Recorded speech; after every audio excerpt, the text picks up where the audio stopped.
founder of Yoga Me Fit, live at Savannah Yoga Bar in Savannah, Georgia.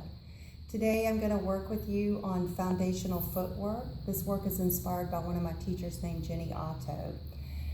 Our foot here is a skeleton of the foot, the calcaneus, and then here is the navicular bone, and over here is the cuboid bone. Right between the calcaneus and the navicular bone is a ligament called the calcaneo-navicular ligament. It's also called a spring ligament, and this ligament is what puts that spring back into your step, and it also helps open this balance point of the foot, which is very important in yoga, because a lot of times we find that our foot wants to roll one way or the other. We tend to fall outside the foot or inside the foot. Just to give you a little diagram of the foot real quick before we start. As I said, this was the calcaneus, the navicular, the cuboid bone here. So this is like a little triad of bones that we'll be working with that ligament here. These are your tarsal bones, these are your metatarsal bones, and then these are your phalanges, your toes. So we'll be working with the whole foot today.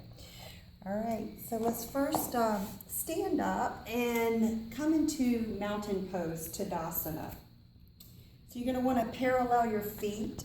And when I say parallel, a lot of times when we stand, your heel may turn in or your toes in, but you're trying to create a nice straight line, just like the outer edge of your mat right here.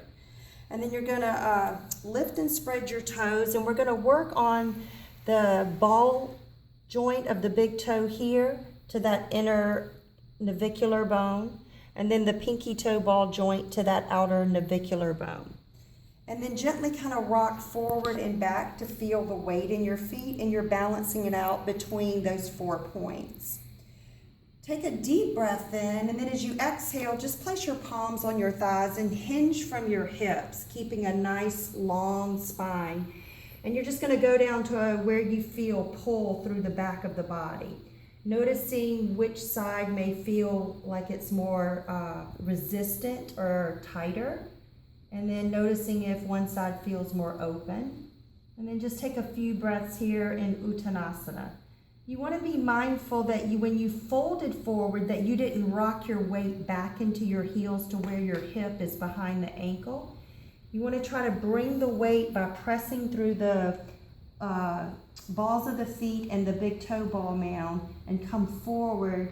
And if it's tight with the legs straight, then please bend your knees, but you're trying to align the hip over the ankle here. And then from here, slowly bring your hands to your hips, root down and rise up to standing. You're going to start first with a tennis ball. You want to bring the ball like you're just mapping the foot out by rolling through the whole foot. And you're kind of pushing down into the ball, and you're feeling any tender spots or spots that may feel achy or owie even to you. So you want to work on breathing and just kind of giving your foot a nice massage. This is great self-care work right here, working with the feet, since they are considered the maps to our body. You're going to come to your heel now, right at the calcaneus. You're going to center it, and then you want to just start to push down into it. So depending on how tender it is, you may even feel some crunchy stuff going on. You can kind of bend and extend the leg. The main point you want to follow is that you want to make sure your foot is not rolling. You want to try to keep the dome of your foot in the center instead of letting it fall this way or fall this way. So you'll do this for 3 to 5 breaths or even longer. And then you'll move to the next point, which is your balance point of your foot. And that's just in front of that heel part. And then you're working with the navicular bone on the inside and the cuboid bone on the outside. And you want to press into that. So when you bend your knee, it's going to put more weight in it. So just depending on how tender it is in your foot will be what you decide that you put into the amount of force. Then we're going to slowly bring the ball back. You're going to root your heel down now, and then you're going to press into, now we're working with the metatarsal bones of the foot here. We just worked these joints. Now we're gonna work through here. So you should feel like your whole foot is just broadening and spreading apart here. And again, you can hold it, breathe into it. I suggest 3 to 5 breaths minimum. And then you wanna slowly come right to the, we're still working here more closer to the ball of the foot where the big toe ball joint is, and then the the metatarsals, and then working in toward the phalanges of the foot here. So you're going to press into those. You want to feel like that big toe ball mound is rooting into the tennis ball. And as you root into it, again, apply whatever amount of pressure that feels like a mild discomfort, but not grimacing pain, because you want to be able to breathe full breaths through it when you take those 3 to 5 breaths. Toes, like bird on a perch. So you want to feel like you're now opening these joints here in the phalanges, and you're kind of gripping with the pads of your toes. So you're opening and even feeling like you're stretching the webbing of your feet between the toes. And then again, you take 3 to 5 breaths here. And then you want to come off of that. Once you've gone through those parts of the foot and mapped it out, come back and find Tadasana mountain pose. Take a deep breath in. And as you exhale, you're going to come back into your forward fold. And you're going to see if there's any difference or shift through that back line. So we're working with the fascia in the body, which is like a webbing of tissue that wraps the muscles, the organs, the bones. And it affects that whole line through the back body. And then slowly come back up again. And now we're going to start to work with the dowel. This is not going to be as kind as the tennis ball is, but you're going to do the same thing. You're going to work on rolling the foot. And again, as much as you push down and push out and push down and pull back is what you're going to get as far as the force that you're putting into your foot. So again, be kind, be gentle, but let it be a mild discomfort, not grimacing pain. Again, 3 to 5 breaths here. Then we're going to come to that balance point I was talking about. You should be able to root your heel down completely into the mat. It should not be light. And then you want to look at your foot, and you're going to lift the ball of the foot and the toes, and you're going to align the second toe to the middle of the ankle joint, up to the middle of the knee cap, and then all the way through the femur into the hip. We're going to hold here, and then we're going to slowly start to roll slightly to the inside where that navicular bone is, so that you're feeling that pressure on that ligament. And then notice what happens to your knee. So when your foot rolls to the inside, look how your knee falls over. And I actually kind of feel a pull in the outside of my knee and my hip, which doesn't feel that great. Then we're going to come back through to center, and then you're going to roll slightly into that cuboid bone. And then, of course, you lose that alignment, the knee falls out, but you're pressing into that bone in order to feel any tension or tenderness into that area. So some people have more tenderness on the cuboid, some people have more tenderness on the navicular. You've got to determine what's going on in your body. Come back through to center, and then create that nice line from the second toe all the way up, just like a nice straight line. And then you're going to work on trying to work the big toe ball mound down and the big toe down, and keep the other toe spread.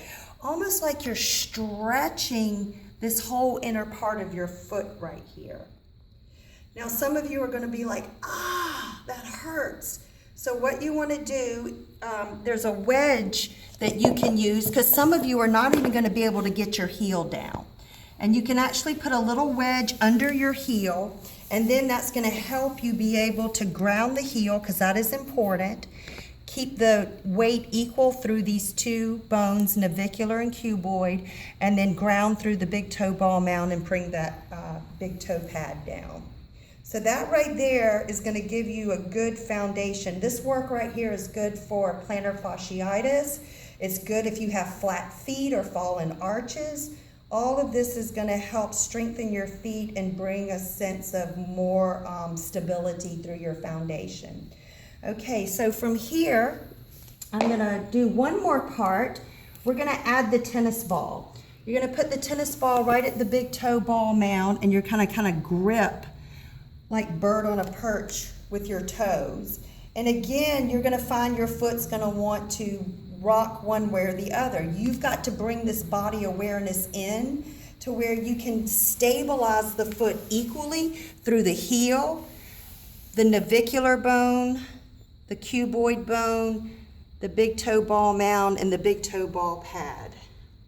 And then as you bend the knee over the ankle, what that's going to do is put more pressure. Some of you may feel like, I can't get my knee over the ankle because that hurts so much.